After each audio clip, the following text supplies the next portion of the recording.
Magandang araw sa inyong lahat guys. Nandito na naman kami sa Batangas. Bumalik na naman kami. Kaya ang ginagawa ko pag wala kaming trabaho, nandito ako nanunungkit kung ano-ano mga prutas. Kaso sa panahon na to, walang bunga yung mangga. Kaya ang may bunga doon is tawag to balimbing.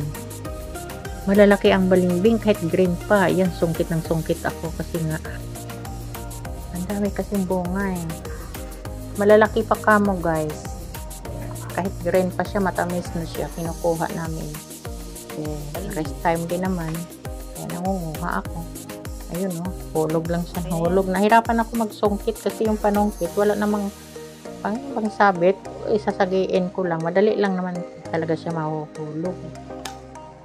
Kaya yun ang ginagawa namin minsan pag wala kaming ginagawa na tapos na yung trabaho namin, nangunguha kami ng mga prutas. Ang problema lang sa taon na to, walang mangga. Hindi katulad nung last year, ang daming bungang mangga.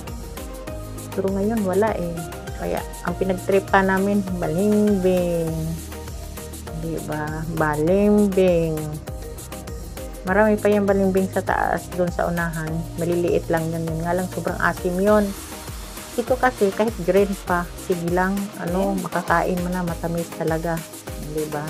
Saya ko, Ayan, nakikita nyo, green na green pa siya, hindi siya as in hinog na ang kinukuha namin. Kasi, nandito kami uli guys, sa Batangas. Nasugbo, tali. Ito yung swimming pool.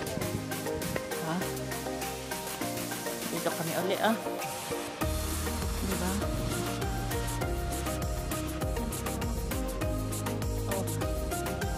Iisa kasi ang may-ari na pinupuntahan namin. Binabayaran ng baga nila, nire-rent nila.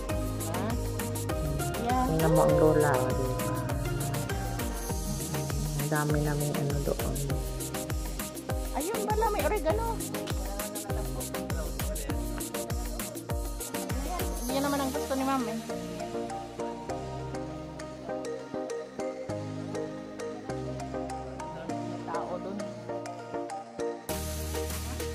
Mabuhayin yan.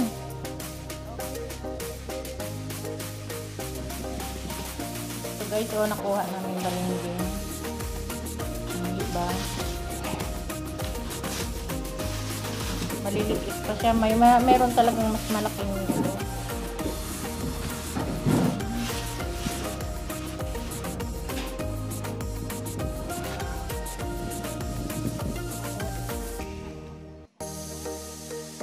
May kabila na naman. Diyan kami pamuni-muni. Tapos may malaking punong mangga dyan kaso hindi ko makuhaan ng video gawa ng walang bunga. Anong bibidyohan ko? Dahon. Ito kasi parang matiwasay tingnan yung lugar na to. Napakalaki. Malawak ang garden niya. Yung kumbaga surrounding niya. Ang ganda tingnan. Pero yung bahay medyo luma. Ang bago talaga yung kinuhaan ko kanina video, yung kulay green. Bago pa yun. Ginawa nila mga 3 years lang yata. Yung panahon sa pandemic. Yan, ginawa nila yan. Pero itong bahay na to, ilang year na yan. Itong pinuntahan namin. Luma yan.